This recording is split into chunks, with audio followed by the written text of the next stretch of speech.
and welcome to Cheshire Wildlife Trust Stand Up for Nature at this general election webinar. My name's Charlotte Harris. I'm Chief Executive at Cheshire Wildlife Trust, and I'm joined tonight by James Melling, who's our Wilder Campaigns Manager. We were going to start with a little short video from Chris Packham, but just before I get onto that, I'll tell you a little bit about what we're doing. We're going to run through a bit of a presentation that gives you an overview of what the different parties are saying around nature and climate, have a few little discussion points around some of the issues that come out of that, and then there's an opportunity for you to ask questions at the end. So if you'd like to ask a question, you can click on the Q&A button at the top of your screen and type your question in there, and we'll get to those at the end. So over to you, James, if you want to play the little video.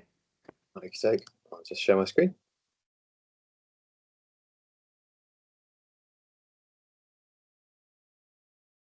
That's not one for sharing. That's it. One sec.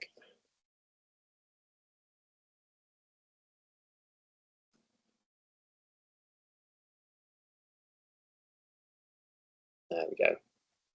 I will apologise for the quality of the audio. It's not amazing, but it should give you the gist of the message anyway. It's abundantly clear that we're living in the eye of a storm. We've got scorching temperatures, we've got extreme weather events, we've got flash flooding. And what's happening around the world is terrible enough, but what's happening here on our own shores in the UK is utterly heartbreaking.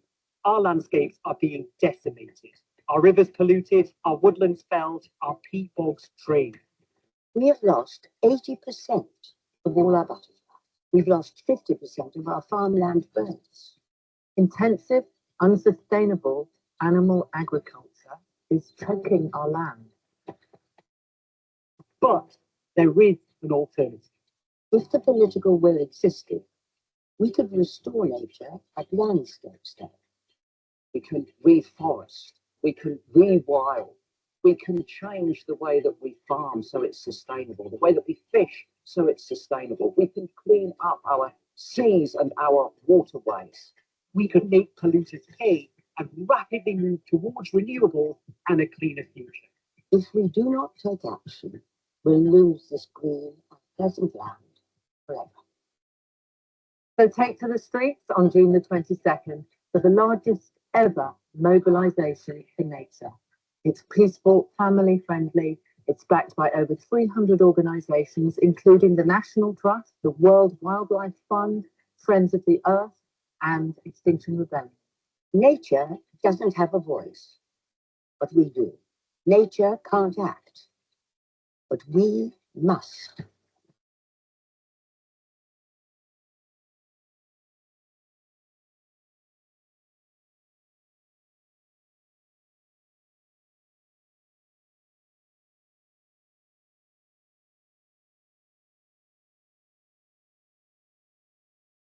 Thanks, James. So while James is just getting his presentation uploaded, that was a little promotional film for the Restore Nature Now March, which took place last weekend. James and I were there with about 60 to 70,000 other people representing over 350 organisations, all rallying together to ask for nature to be restored and for whoever forms our next government to take nature and climate issues seriously, and that's what we want. So the purpose of tonight is to just run through what we think might happen in the next election locally and some of the main issues.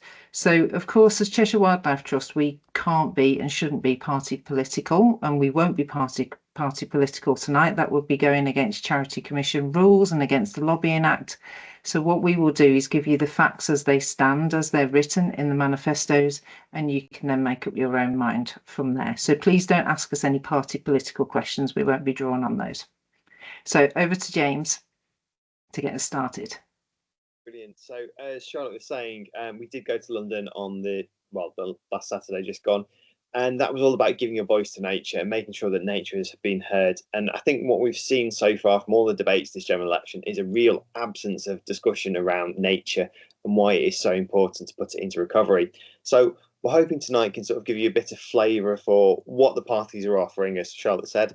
And we can't be political, but we can give you that sort of broad overview of what they are offering and what we as a charity would be looking for essentially from the next government. So I'm going to start off just by talking you through a few sort of need to knows. So this is more sort of a public service announcement. This is the first general election where you're going to need voter ID. So for all you nature lovers, it's really important you do take voter ID to the polling station.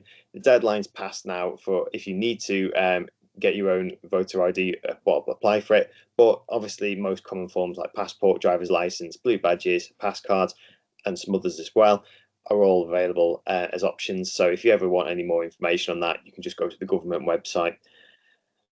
Now, it's a time of change, this election. So we've had the same political boundaries for well over a decade now, and this is the first election where they're going to change in quite some time. And we are seeing some substantial changes here in Cheshire. We've lost a constituency over here on the Wirral. We've seen Wirral South disappear, and that's been replaced by some bigger changes around Chester. So the city of Chester has been its own constituency for quite a long time now, and it's been split into two different ones now. We've now got a Chester North and a Chester South. So that new Chester North constituency has gone and taken up parts of the Wirral South constituency that was there. Likewise, the Ellesmere Port constituency has merged a little bit with what used to be around there as well. We've seen this new split over on the Halton area where Weaver Vale has now merged into sort of what was part of Halton, and we've seen a new Widnes constituency emerge. The new Chester South constituency is sort of merged into Eddisbury as well. And we've got this new sort of constituency that's emerged in the middle of Cheshire called Mid Cheshire, which is taking up Northwich, Winsford and Middlewich. So a much more sort of urban centred Cheshire constituency there. There are some minor changes to some of the others as well. And I think the last one to point out is over in sort of Manchester area. There has been a slight tweak with the boundaries there, not as big as the ones we've seen sort of in central Cheshire. But what that's going to mean is that some people will be in different constituencies this time round, and it also means the sort of political makeup of those constituencies has changed quite a lot from when we last had the election. So it's kind of harder to sort of anticipate what the general election will look like this time round, but that is what we're going to try and do. So you've probably seen a lot of polling in the media at the moment from very different sources all over the place. But this is one that I think I'm going to sort of just pick out for a moment because it seems to be sort of the middle ground in a lot of the polling sort of projections.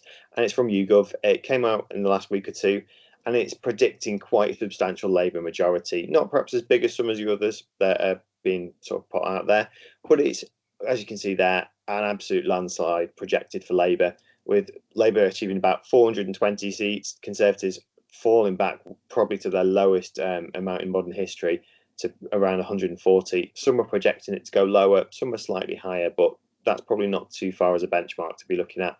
And a big surge forward again for the Liberal Democrats.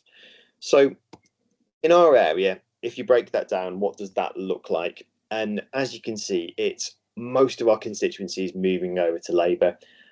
This sort of projection divides up all the sort of constituencies into any that are safe Conservative, likely Conservative, leaning Conservative.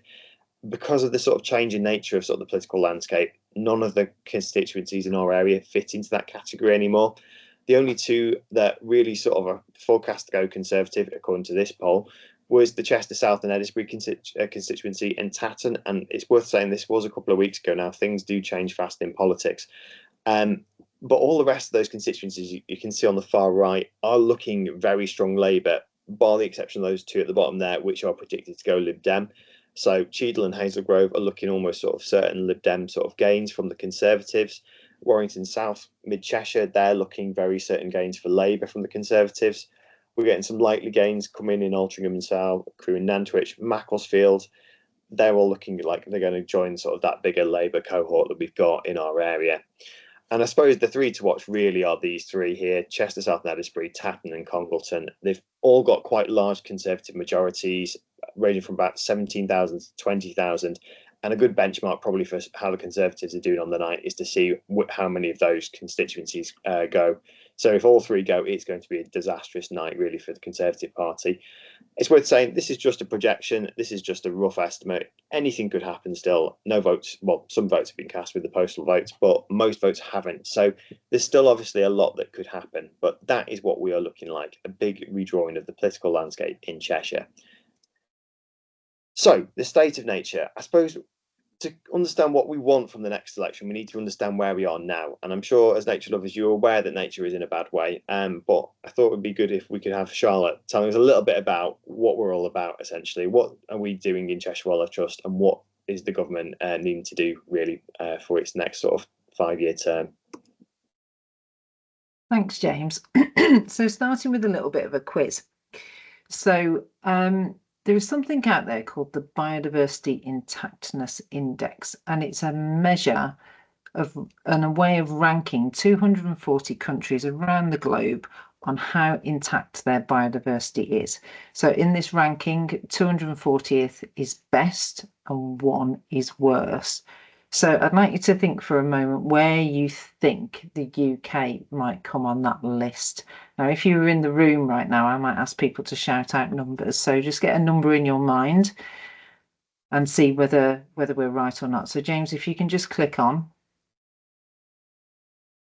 So the reality is that the UK is 12th on that list. Remember, 240th is best and 1 is worst.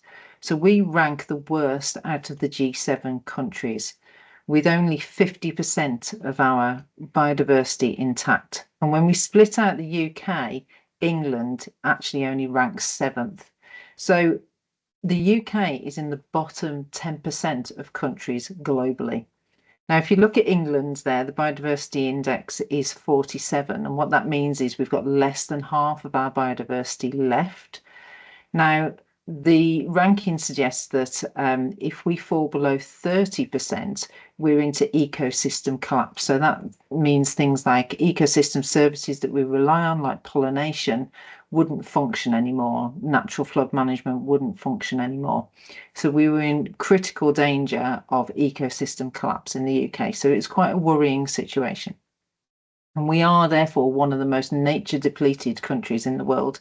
Now, these two graphs here just give you an indication of what's happening there. The one on the left shows the trend in biodiversity over the last 3 or 4 decades. And on the right, you've got the increasing global temperatures. And of course, the nature crisis and the climate crisis are interlinked. These are global problems, and one is feeding off the other.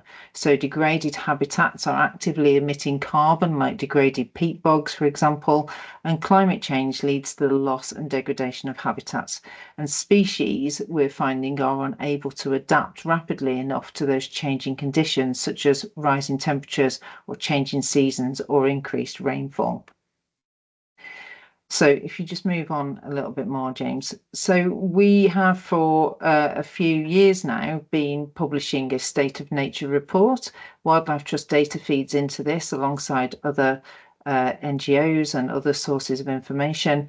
And what that tells us, as you heard in the video at the beginning, is that we've lost so much wildlife in the last few decades. We now know that 1 in 6 of our species in the UK are at risk of extinction.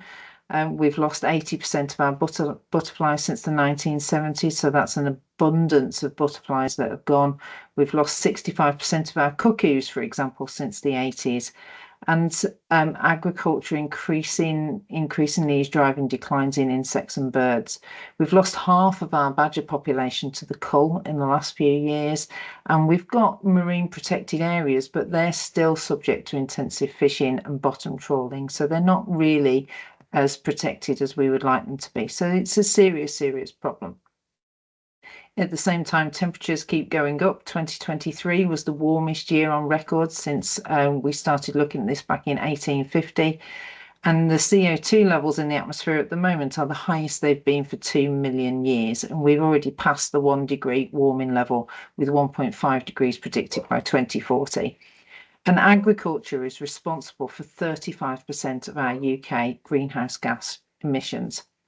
So these are all the events we see. That iceberg model on the right of your screen there is the way we need to start thinking about this. So these trends in climate, these trends in biodiversity are just the tip of the iceberg.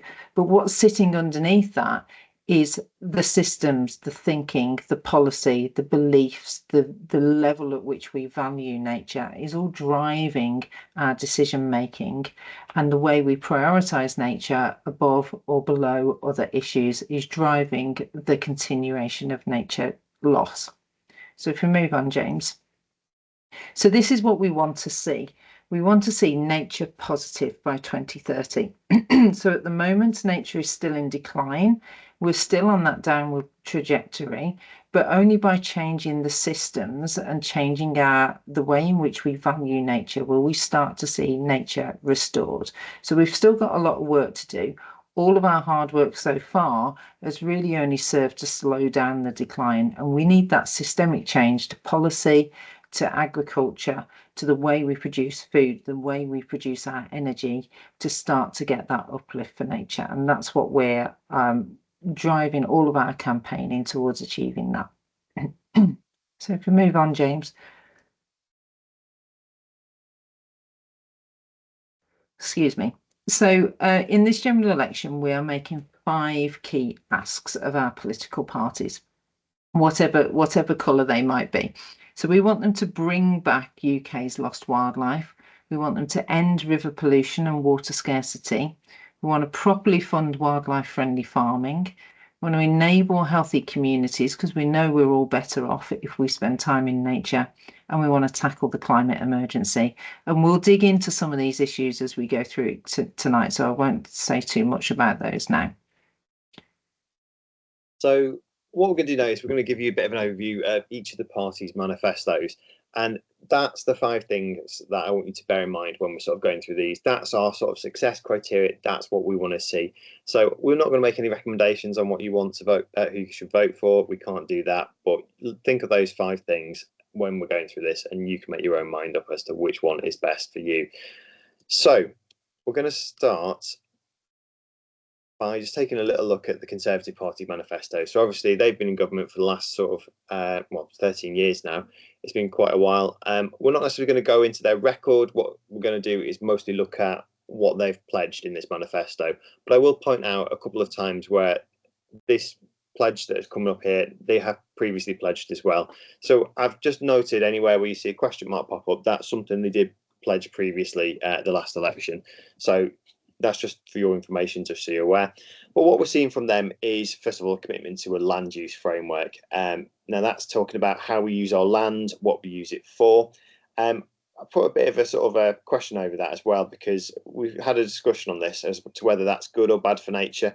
And the jury's kind of out on that one. We don't necessarily know, because it really depends what approach you take. Now, there can be some nature positive things that we take about that, such as local nature recovery strategies, or it could be that we're just trying to segment nature over there and people and society in one sort of corner. And that's kind of not the approach we want. We want nature to be thriving almost everywhere.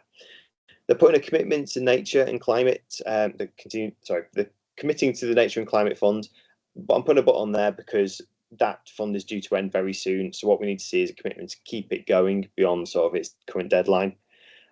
Charlotte touched on this a second ago, a commitment to nature by 2030. So we want 30% of our land managed by in a nature-sensitive manner by 2030. They're pledging to protect more bluebelt through highly protected marine areas, which is another wildlife trust sort of campaign from the past. Nice sort of positive intervention that sort of we made early on, and there's currently only 3 designated in the UK. We definitely want to see a lot more of those emerging. There are some other things, though, in this manifesto. There's a commitment to oil and gas production, which is disappointing. Obviously, we need to get on the road to net zero. There's a water endowment of the nature-friendly farming payments. We talked, obviously, about wanting nature to be integrated with farming, so that's sort of a disappointment as well. There's a pledge from the party to invest in river restoration. That's positive. How they're proposing its funding at the moment is through taxing, not taxing, sort of any fines levied from sort of water companies and their failings. Now, that's not necessarily long-term sustainable. We obviously want to consider how we can fund that anyway, not just from the things that are going wrong. And then there's a pledge also to scrap the EU nutrient neutrality law. So I suppose this kind of brings us on to one of our discussion topics, doesn't it, Charlotte, about sewage pollution. So we've picked a couple of discussion topics based on the questions you submitted as to what you'd like to hear about. And sewage pollution and river pollution is obviously a big thing in the media at the moment. So when we're talking about nutrient neutrality, this is to do with planning and development. It's in reference to some of our most nature sensitive areas. Now in Cheshire, it's not necessarily covering many of our areas at all. There's only a few areas covering it, but essentially it means when you bring a development forward, it can't be putting too many nutrients or pollution in the water, and it has to be net neutral overall. So the development has to figure out how it can sort of balance out the extra sort of input it puts in through doing natural projects essentially. So that is definitely a bit of a disappointment. So I guess, Charlotte, 30 by 30, why is it 2030? Why do we want to be aiming for this? Thanks, James. Well, the idea of 30% of land and sea being protected by 2030 is a global commitment. It was set out in the Global Biodiversity Framework, and it's something that's been agreed by over 100 countries now, including the UK government. But actually, as things stand at the moment, we're not on track. So the EU in 2023 was not on track, even though it has now passed a law to restore 20% of degraded ecosystems by 2030 and 100% by 2050. And of course, the UK, now being out of Europe, is doing its own thing and is equally failing in this. So at the moment, we think only about 8.5% of the land in the UK is contributing to 2030. And that's down to what's been mapped and what's currently protected. So we've got a long way to go to meet that target. We don't have a good handle on the data even, but that might improve over the next couple of years as we go through the local nature recovery strategy process, which is something that's being put together at the moment on the back of the Environment Act. But what Wildlife Trust wants is not just 30% of land protected for nature, but we want it to be managed and connected for nature as well. So that's going a little bit further. What does that mean for Cheshire? Well, in Cheshire, across the Cheshire Wildlife Trust patch, 30% of land would be 90,000 hectares. And we're a little way off that. We think we're about 26,000 hectares short of having enough land to meet 30 by 30. So there would be an awful lot of habitat creation needed in the next 5 or 6 years to meet that goal in Cheshire. So obviously to get there, we're going to need some big changes around housing policy, farming policy, the way we manage water, and the way we value nature in our towns and cities. Thanks, Charlotte. So a couple of things there as well that I'm not going to talk about too much. Sorry, I've gone one too many there. Those are past pledges from the last manifesto that seem to have been missing from this one, and these are real sort of missed opportunities, I think, from our point of view. There's the reintroduction of wild beavers that hasn't come back, commitment to ban peat in horticulture that's disappeared, and a commitment to end the badger cull. So there's a few things that we really would have liked to have seen from their manifesto that haven't made it in a second time around this time. Well, moving on to Labour. So Labour have committed to double funding for home insulation. So although we might be thinking about nature, we are thinking about the climate crisis as well, and we do want to see strong action on that. And obviously, the best way to tackle sort of climate change is essentially to reduce the energy we're using rather than looking at just purely renewables on its own. So there's a commitment to building homes without weakening standards. Now, we'll talk more about this in a sec. We obviously want to see more homes when people need them. But we obviously have to think about how development is done in relation to nature and what's the mechanism for enabling nature's recovery through development. There's a ban on fracking and no new coal mining, which is positive to see. There's a commitment to no new oil and gas, but there's a big but here as well. The existing sort of licenses that have been granted this year and sort of previously are not going to be scrapped, which is a slight disappointment as well. So good that we've got that commitment, but it is slightly disappointing we've still got some of those ones that have been granted this year going ahead. There's a pledge to end the badger cull, which is definitely positive to see. And there's also measures to put water companies into special measures. So any water company that's failing will be sort of put into a new category where it has to sort of achieve certain targets. There's a pledge to create 3 new national forests and also 9 new river walks. So that's seeing another sort of take about how we can sort of help people integrate with the natural world, how they can sort of get out and about in nature. So some positive interventions there. They're committed to the Environment Act targets, which include things like 30 by 30, which we've just talked about. And they've committed to end the authorisation of neonics. And also there's this commitment, again, to this land and sea use framework. So kind of touched on what Charlotte said, that we need to consider not just the land, the sea as well, to make sure that is also in recovery for marine life as well. So just moving on to this one as well, there's quite a lot to look at, but Labour are proposing a 10-year infrastructure strategy, which in itself is not a bad thing at all. We definitely need to sort of be looking at how we can tackle sort of things like sustainable transport, renewable energy. But there is a question here, isn't there, Charlotte, over sort of how it can be done without compromising nature's integrity. And there's been some new legislation introduced, hasn't it, called Biodiversity Net Gain. So would you be able to just tell us a bit more about that and how it's key to nature's recovery?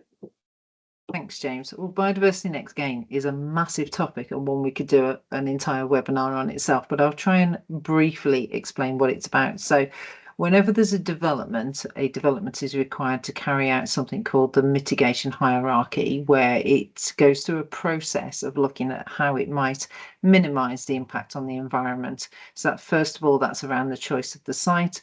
Then it's about how the scheme is designed to reduce the impact within the land itself.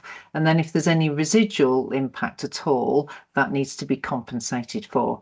Now, the way that compensation is delivered is now through something called Biodiversity Net Gain. Now, this was also part of the Environment Act from 2021. It's been done in Cheshire East on a voluntary basis for a couple of years now, but it became mandatory in February 2024. So it's a way of funding the creation and enhancement of wildlife habitat. And the way it works is that developers are required to deliver a net gain of 10%. So that means a development should result in more and better quality habitat. A developer or through its consultants must baseline the habitats on the development site, so go out and do a survey and find out what's there, and then a metric is used to calculate what will be lost and therefore how many units must be created in order to achieve that net gain. And then that number of units is then bought from an organisation or a landowner that can create that habitat. So that might be Cheshire Wildlife Trust or it might be somebody else. And then that money is used to create and maintain the habitat for 30 years. And in most cases, that habitat is created near to where it is lost, or some development impacts may be offset on the site itself. And that delivery is monitored by the local authority, and all of these arrangements are confirmed in legal agreements.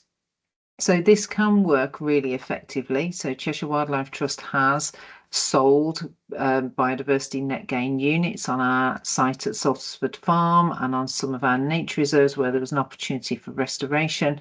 And then we've been able to use that money to fund habitat creation works and enhancement works. But of course, there are pitfalls with this. So 10% isn't very much. So remember, that's the only gain that you're getting. The 100% there is being lost on that site, and it's just that 10% that's the gain. There, of course, can be errors in the calculations, errors in the baselining. So that 10% is probably a margin of error. So it might be more like no net loss, not net gain.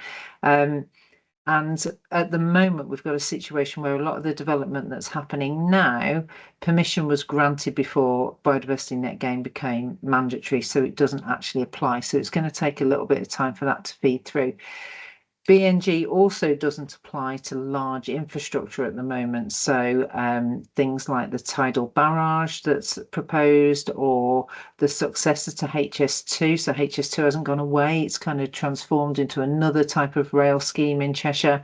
BNG doesn't apply to those at the moment, but it will be applying to large infrastructure projects, hopefully from sometime in 2025. So overall, it is good news. It's a new mechanism. It does make developers pay for the habitat that's been lost, but it has to be really, really carefully applied so that we're making sure that we really do get those gains. Yeah, so when we look at this, in the context of party manifestos, when we've seen pledges for infrastructure, we need to consider that biodiversity net gain element could enable nature if done well, and enable its restoration. So we've just got to put a caveat on saying it needs to be done sensitively with nature in mind. And obviously there's a process that needs to be followed. First of all, avoiding sort of the best spaces for nature. There's no point trying to help nature recover by destroying sort of the most valuable spaces we have. We've got to keep the cornerstones of our nature network. And there's a process obviously to avoid that before you start mitigating. So when we're talking about development, obviously there's some opportunities there for nature restoration, but obviously we want to see it done in the right way and in the right place. And as Charlotte has already said, there's a few projects emerging in Cheshire, quite a lot on our patch actually, from things like HS2, the Northern Powerhouse Rail Network, which is emerging from HS2. We've got HyNet on our land as well, and we've also got lots of sort of solar projects, wind turbine projects, things like that in the pipeline that are coming through. So we want to make sure that they are done in the right way. So I guess that brings us on to the Liberal Democrat manifesto now. So they've got some very big pledges around water quality. So they're scrapping Ofwat if they get in and replacing it with a tougher regulator. So they obviously want to sort of tackle the sewage crisis through that. They're going to tax the sewage companies on their profits, water companies on their profits in relation to sort of paying for those sort of sewage bills and discharges.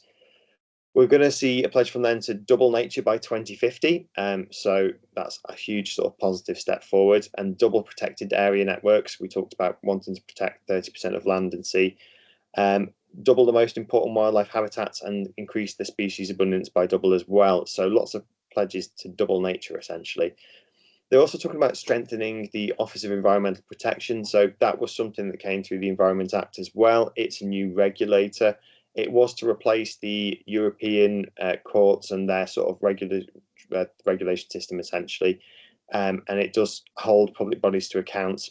So they want to increase funding for Natural England as well. Another sort of body that's a sort of regulator underneath that, and the Environment Agency as well. So we want to see stronger powers from the Office of Environmental Protection and more funding from the Environment Agency and Natural England there. They're pledging to introduce a Clean Air Act, which is obviously something that we need to consider now in terms of reducing emissions, but also for our health as well. So there's obviously health and wellbeing benefits there. There's a new wild belt designation that they're wanting to introduce. Now, this is again another Wildlife Trust idea from a past campaign where we want to see land that is going to be in recovery for nature put aside and given a new designation for its wildlife value. A lot of the time we hear a discussion about green belt all the time, but green belt isn't necessarily always good for nature. We can end up with situations where you've got intensively farmed fields which aren't actually offering much to the ecosystem because of all the way they're managed, and we need to sort of see more spaces designated for nature restoration. There's going to be up to 100% biodiversity net gain. So we just talked about that for large developments. So that's not saying it's for every development, but it's a big commitment to double essentially biodiversity through developments potentially. Again, we've got this commitment to a land use and sea use framework appearing in their manifesto, which we'll talk about, I guess, in a sec, and new environmental land management schemes for nature, which is going to enable funding for farmers to receive advice on how to transition to more nature-friendly farming methods.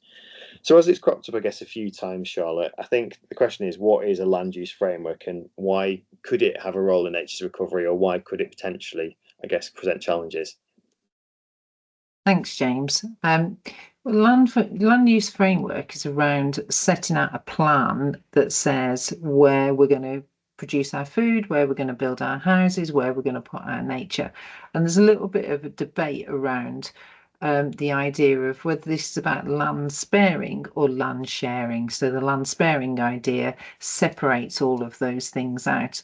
The land sharing idea integrates that a lot more. So do we want nature to be in a particular place and food production to be somewhere separate, or actually do we want nature-friendly farming everywhere and a much more integrated approach?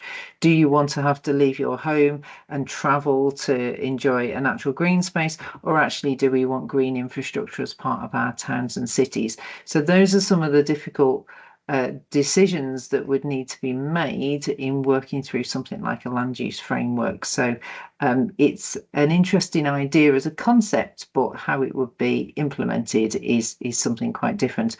One really positive thing that's coming out of this, though, which I mentioned earlier, is something called the local nature recovery strategies, and Cheshire Wildlife Trust is very much involved in creating the Cheshire Plan at the moment, and also involved in the Greater Manchester Plan and the Liverpool City Region Plan.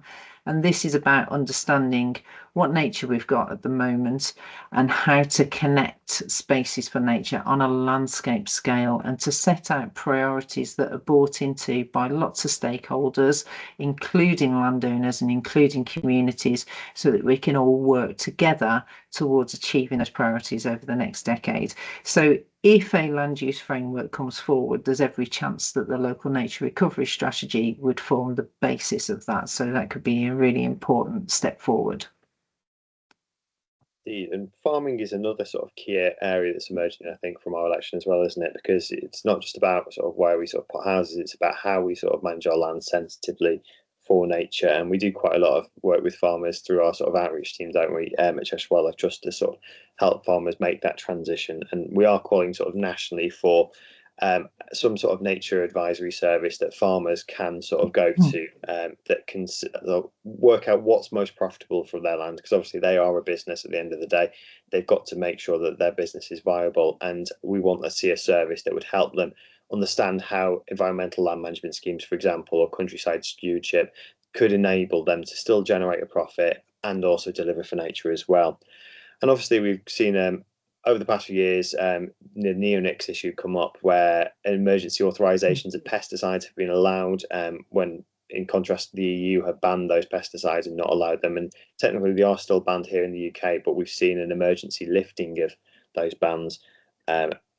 So what we kind of need to see is a pledge to basically stop those bans being lifted year on year, and we need to see a bit of a transition really to more integrated pest management methods, where we can look at how we can avoid using the pesticides but still obviously tackle sort of the issues that farmers are facing in the sector. So moving on quickly to the Green Party, what are they pledging? So they're pledging to triple nature-friendly farming, money spent on that. They want to end that neonic authorisation that's happening year on year. They want to introduce a new Clean Air Act as a human right, interestingly, as well. So they're considering clean air a human right, obviously, because of that health element. They want to nationalise the utility companies, particularly the water companies, but energy companies as well.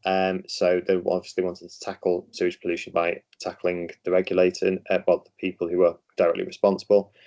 They're introducing the Rights of Nature Act as well, giving nature a voice and a particular right to certain things. So curious to see more about that. It sounds like quite a strong proposal.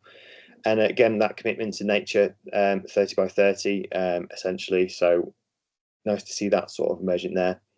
A commitment to badger culling ending. Again, another positive move forward. As Charlotte said, we've lost a significant number of our badgers to the cull, and that needs to stop. The Green Party are also pledging 29 billion to help insulate homes, and we've touched on that already. So obviously we need to make sure we are making our homes as energy efficient as possible, but in the way that is going to enable a mass transition, and not just make it something that only the richest people can afford. There's some very positive moves on oil and gas. So removing all oil and gas subsidies is quite a significant step, and a commitment to no new oil and gas and cancelling all the existing licenses that have just been granted is a significant move as well. And they're also talking about introducing a carbon tax on imports and extraction. So that's basically making sure that anything imported into the country, it isn't done in a damaging way for the climate. It isn't relying on fossil fuels, but also then it's taxing sort of our domestic extraction of oil and gas as well, to make sure that that is also taken account for its carbon footprint. They've got some commitments again around sort of renewable energy, so wind in particular, to provide 70% of the country's energy by 2030. And they've also wanted to increase the output of solar by some significant amounts as well. And then they also want to give the highest protection of marine, for our marine areas to all of the UK waters, which is definitely ambitious, although in practice it does raise a question of how that could be achieved. Obviously, if you protect all areas of the UK waters to the highest standard, that would make it problematic for things like fishing and construction, and obviously those are industries that are going to continue. So there's a question of how sort of feasible and viable that is, and whether that is going to sort of be achievable. So I suppose the Greens have come up with some policies here around climate and net zero. So I suppose it's worth us touching on that. So I guess I'd appreciate your thoughts on this, Charlotte, as well. Why is net zero so important, and why do you think nature is part of the solution? Because obviously we've got a number of habitats, haven't we, that are carbon sinks and can play a huge role in nature's recovery. And there's also a role to play, isn't there, in terms of nature-based solutions and helping us adapt to the impacts of climate change. Yeah, and as I mentioned right at the start, the nature crisis and the climate crisis are not separate. I think we started to wake up to the climate crisis a lot earlier than the nature crisis, perhaps in the UK, and it's only relatively recently that we've seen those two things as one kind of poly crisis together, really. And yeah, changing climate is seriously affecting species. Something as straightforward as breeding birds in the springtime.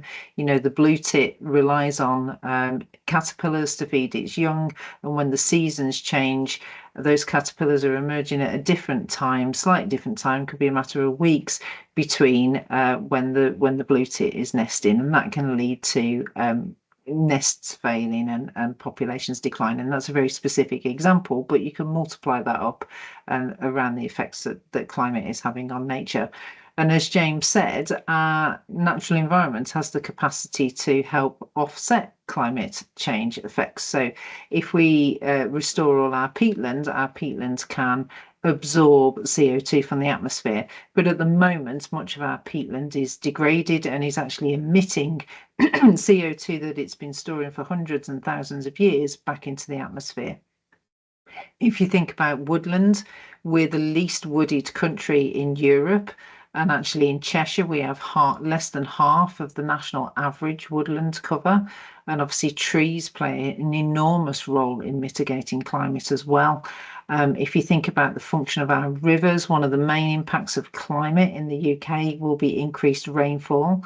But actually what we've done over decades is straighten and deepen our rivers.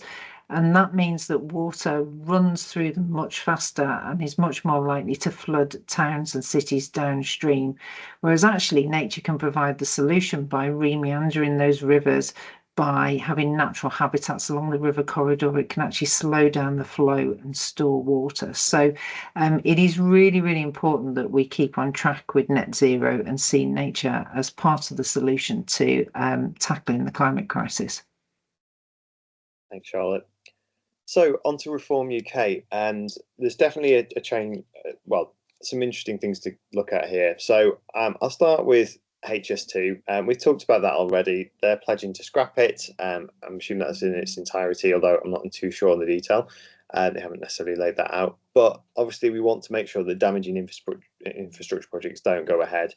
We've already talked about sort of how infrastructure can go either way. It just needs to be done in a sensitive way to nature. So they are pledging £19 billion investment in transport infrastructure. So it's a question of how it's done, essentially, as to whether that is the right thing for nature or not. If it's done with net gain in mind, obviously that could have an impact in a positive way. They're pledging, however, to scrap net zero. So this is obviously a very sort of disappointing thing to see. When Charlotte just talked then about sort of how we need to commit to net zero and double down on it and keep on working towards our climate targets, seeing a party come up with like that is quite shocking, really. They're also proposing to ban clean air zones. So obviously the clean air scheme in London has received a lot of controversy for some people. This is something that they want to continue with and make sure that those zones can't be enabled across the UK. They want to fast track and incentivise building on brownfield land. And again, that sort of feeds into the biodiversity net gain argument. It depends how it's done. Brownfield land on its own isn't necessarily the answer. Some brownfield land is important for nature as well. As long as we're mitigating it, there's potential sometimes for that to be a positive thing. But again, we need to see obviously biodiversity net gain play a huge role in any development for any sort of development to be successful for nature's terms. They want to semi-nationalise utility companies. So they're wanting to bring 50% of the company's ownership into the public owners.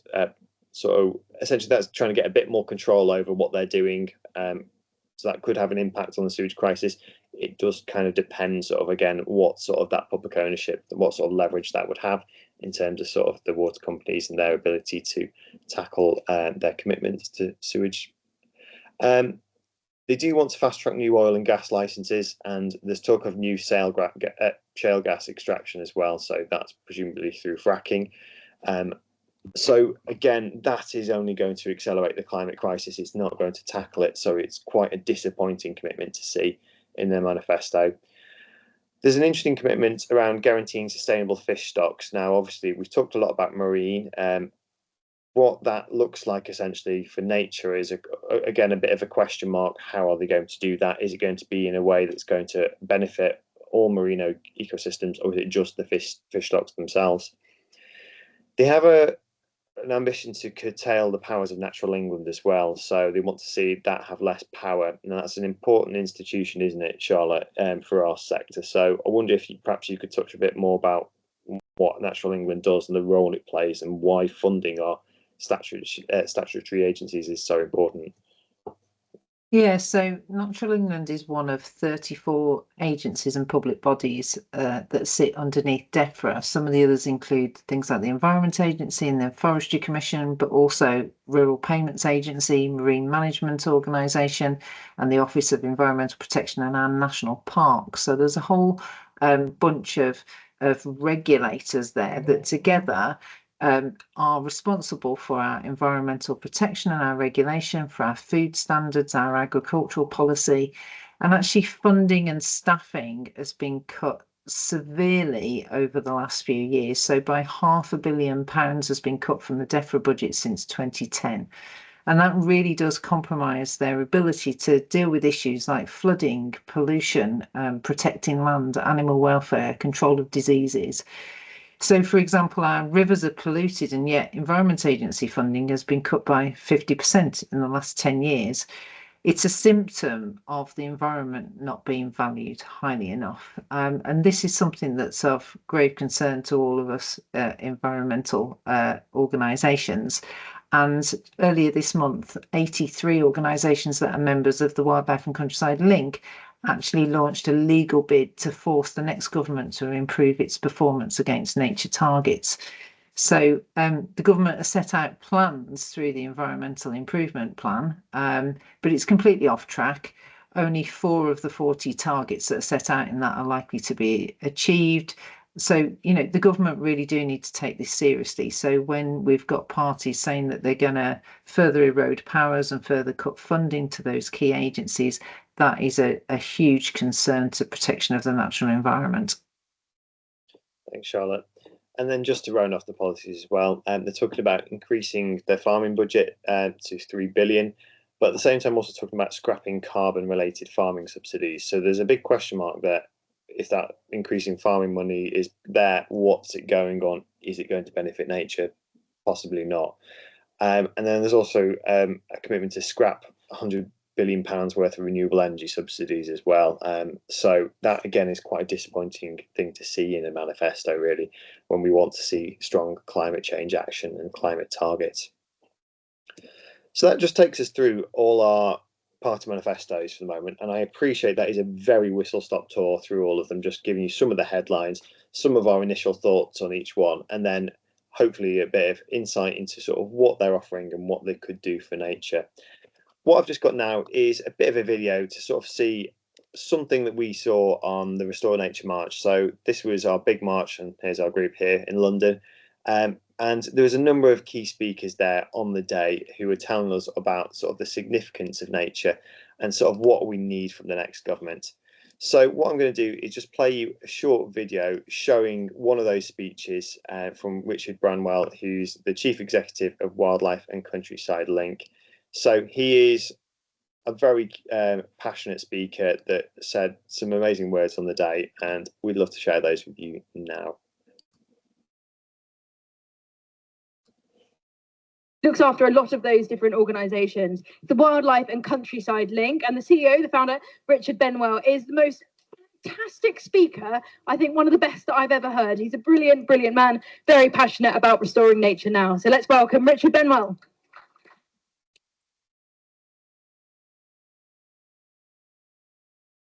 Good afternoon, everybody. It's wonderful to see you lovely nature lovers. Has everybody still got some energy? That's great news, because I'm going to talk about politics. I'm going to talk about politics because every general election is a chance for change. It's a turning point. And whoever wins this time, it's our chance to check our collective compass and take the temperature of the nation. And you don't need me to tell you that the temperature is rising. It's rising literally, and it's rising because nature loss is making people's blood boil. Because time and again, we've come to these turning points and we've gone down the wrong path. Time after time, the politicians put short-term gain over the future of our natural world. They think nature's a nice to have, and they resort to drawing ever smaller rings around fading pockets of wildlife, while millions of people live greenless and grey lives. The implication? You don't need me to recite the list of doom, 1 in 6 species at risk of extinction, not a single water body in good condition, tens of thousands of lives cut short every year by pollution. But friends, even when the going gets tough, we are not powerless. We have the power of science on our side. So it's hats off to the ornithologists, the mycologists, the botanists, the chiropterologists who get out every day, whatever the weather. It's hats off to you guys, everyone who sat in the big garden birdwatch begging their blue tits to turn up, or who's got their feet wet going out testing their local river.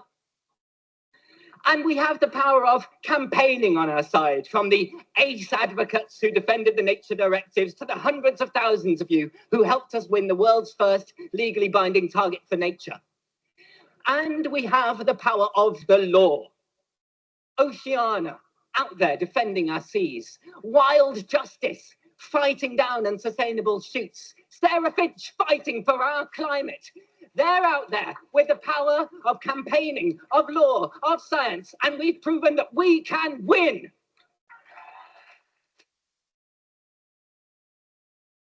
But friends, it doesn't have to be like that. We don't have to drag the politicians kicking and screaming to every small victory. Sometimes, just sometimes in this place, we see flashes of green brilliance. And let me let you into a secret. Some politicians really care about nature. Every now and then, this place has done something that is a moment of ecological inspiration that's helped change the world. This is the house that gave us the Climate Change Act and set a model of green governance. This is the house that gave us the Wildlife and Countryside Act, protected scores of species for their survival. This is the house that gave us the Clean Air Act, sweeping away the great smog. And this is the house that looked up from the horrors of the Second World War while the bombs were still falling, even while London was aflame, even while the world was in crisis. Visionary politicians in this place had the foresight to protect our national parks and create the national parks for the future. And folks, here we stand again in a moment of international crisis. Here we stand looking for leadership. And as the general election comes, let's not be fobbed off by little baubles for biodiversity. Let's not be quietened with quick wins. Let's not let the Environment Department be some backwater ministry grateful for every penny that the Treasury finds when it's feeling flush. No, this time we need greater action to turn around the decline of nature. And friends, a final thought. Let's not let the politicians do it without help. We're here to help you, politicians. Let's speak with one voice and let's ask for the big things. When the general election comes, let's not be fobbed off with a pittance of pennies for biodiversity. Let's make sure that we're redoubling our spending for wildlife-friendly farming, fisheries and forestry. Let's not let the big polluters continue to free ride and get away with taking more from our environment that they give. Let's make the polluters pay.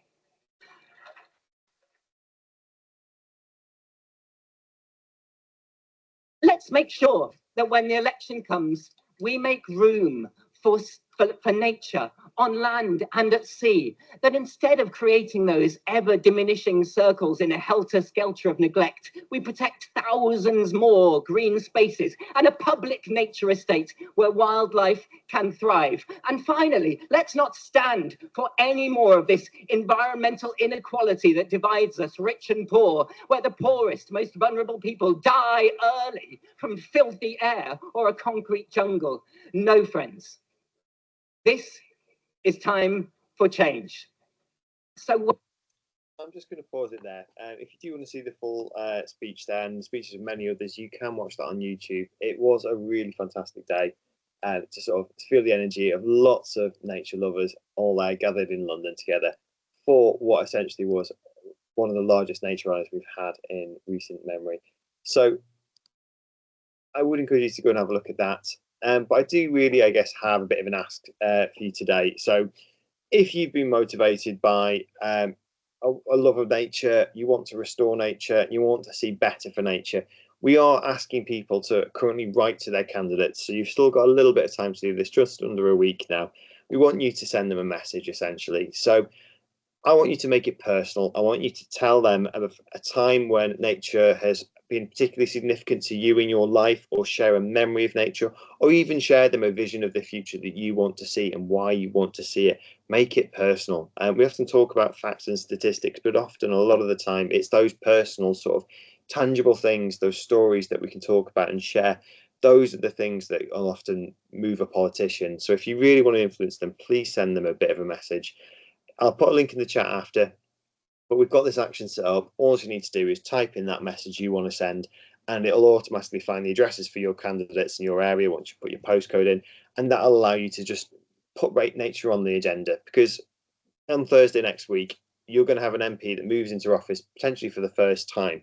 Imagine if your email is the first one in the inbox and that's the first thing they see. It's sending a message that nature matters and that we need stronger action for it in the next parliament. So it's a real chance, this general election, for you to act and you to speak up and to make your voice heard.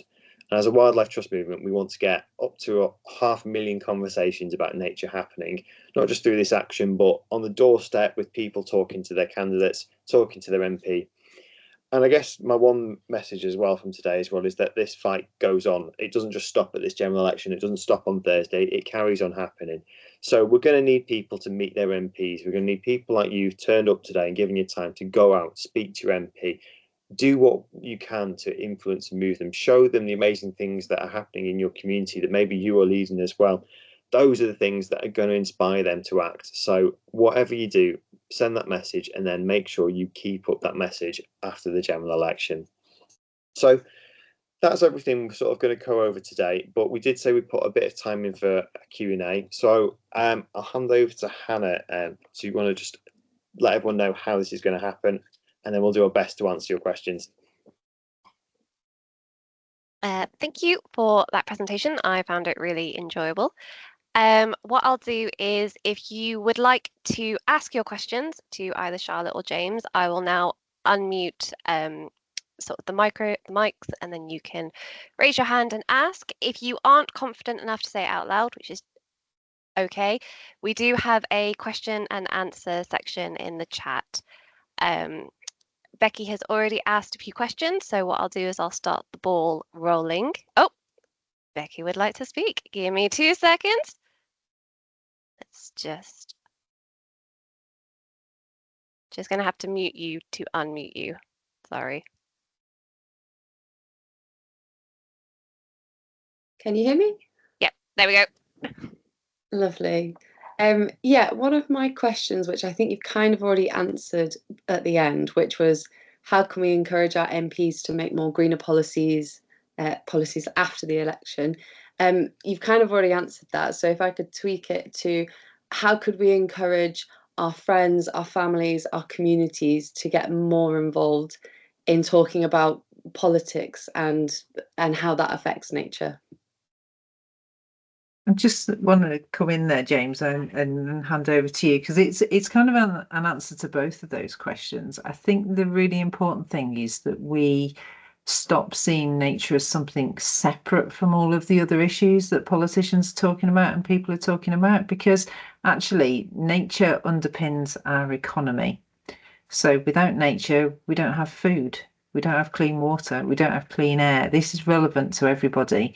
You know, nature makes us healthy. You know, spending time outdoors, we recover faster from illnesses. It stops us getting ill in the first place. So nature isn't separate from the other issues that politicians are talking about and that people are talking about in our community. So I think that's one way we can really make a difference. And I think, as James said earlier, it's thinking about those emotional connections that we have with nature. It's a little bit deeper than just sharing statistics. Everybody remembers back during the pandemic when all of our other forms of entertainment were taken away. We couldn't go shopping, we couldn't go to our football matches or our clubs or to the pub or whatever else that you enjoy doing in your leisure time. What we did was reconnect with nature. We went for walks on our doorstep and we spent time in the outdoors. And people remember that, and that really, really chimed with them. And people found that new value in nature and understood what it meant to them. So I think if you're talking to friends and family, reminding them of that connection and also reminding them of the links between nature and all of the issues that are important to them in their daily lives. Thank you. James is on mute, so I don't know whether he's agreeing with me or not. No, I was saying I couldn't add more to that really, Charlotte. Yeah, no, it's sharing those sort of personal stories and helping people understand really why nature is so important to our everyday lives. And it can be things like reducing flooding in your community. Sometimes the links aren't obvious, but sometimes nature has a role to play in sort of tackling those problems and issues that we have in everyday life. And it's sometimes just about joining the dots up.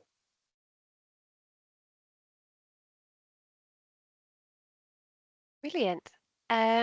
Does anybody else have a question that they would like to share with Charlotte and James?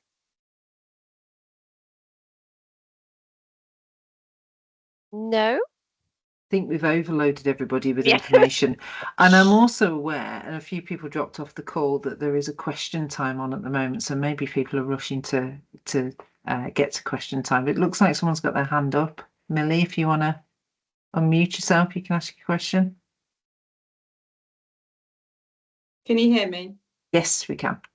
You mentioned a bit that you, as part of the Wildlife Trust, work with farmers about kind of more sustainable and renewable methods for farming. I just wanted to hear a bit more about what those are and if other wildlife trusts around the UK do that. Yeah, absolutely. I think pretty much all wildlife trusts, and the only exceptions might be ones that are very much in an urban area, work with farmers nowadays. It's part and parcel of what we do. And what we're encouraging farmers to do is adopt nature-friendly practices. So that might be about reducing pesticide use, for example. It might be about reducing fertilizer use, because those can run off into our rivers and are a major source of river pollution. And there's a strong movement in the UK now towards what we call regenerative agriculture, which is a different way of farming. It's all about really using healthy soils as the basis for the farming system and reducing ploughing. Because when we plough up our farmland, actually that allows carbon to escape into the atmosphere. And actually there are different methods of farming now that are about keeping that carbon in the soil and keeping the natural nutrients in the soil and farming in a very different way. And that's really, really good for nature, but it also produces food as well. So what we do at the Wildlife Trust is talk to farmers about how to make the best use of the agricultural subsidy schemes that exist at the moment and how to choose nature-friendly options. We also help influence how those schemes are created. So we've taken part in 2 what are called test and trial projects, where we take a particular aspect of the environmental land management scheme and we test it by working with a group of farmers, getting their feedback and feeding that back into DEFRA, and that then helps shape the system as well. And we also help link farmers together. So we put on training courses for farmers and help introduce them to their neighbours and facilitate that cooperation on a landscape scale. So a lot of farmers want to help nature. Some of them don't know how to, and they want support in finding out how to do that.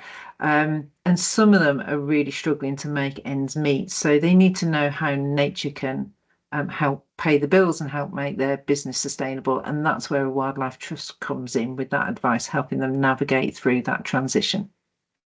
Hopefully that answers your question. Yeah, that was really informative. Thank you. Thank you.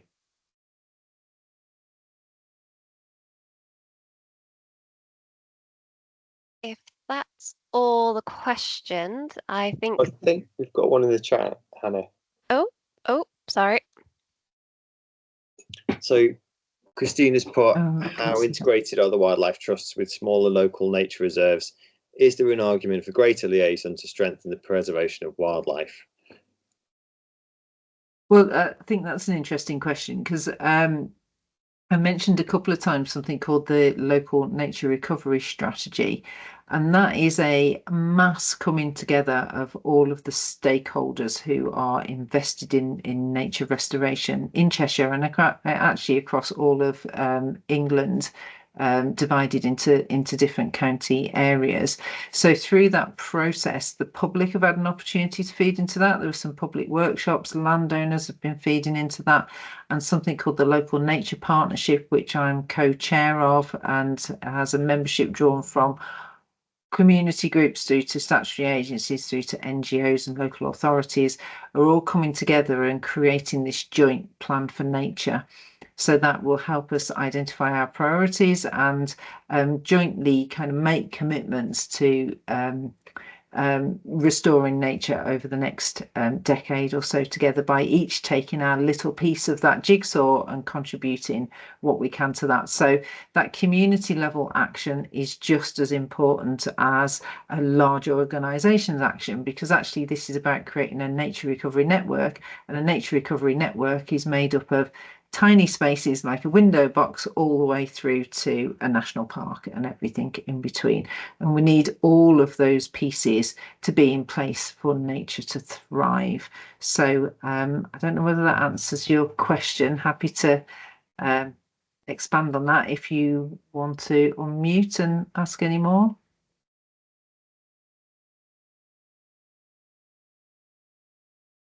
Gone quiet. Hopefully that gives you a little bit of a flavour of as to how we work at different levels. And we do at Cheshire Wildlife Trust work with different communities as well to transform what we call wasted spaces. So what we do is we go in and work with communities and listen to how they want to connect with nature, and if there is a space on their doorstep that they think could be better managed, and help them find out who owns it, try and get some influence over what happens there and make that space better for nature. And we're working quite closely with communities in Crewe and Stockport to do that at the moment, but we'll be moving on to other communities over time as well.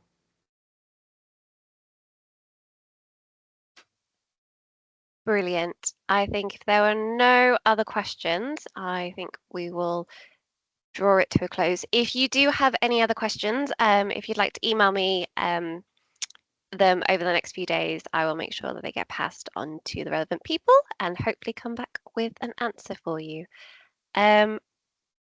Just double checking, no more questions. No. I would like to say a massive thank you to Charlotte and James for taking time out of your evening, as well as everybody who's joined us today. I hope you found it very informative. I know I did, and I will definitely be emailing my local MP with the questions. So thank you very much. Thank you. You all have a lovely night, and thank you for joining us. Thank you.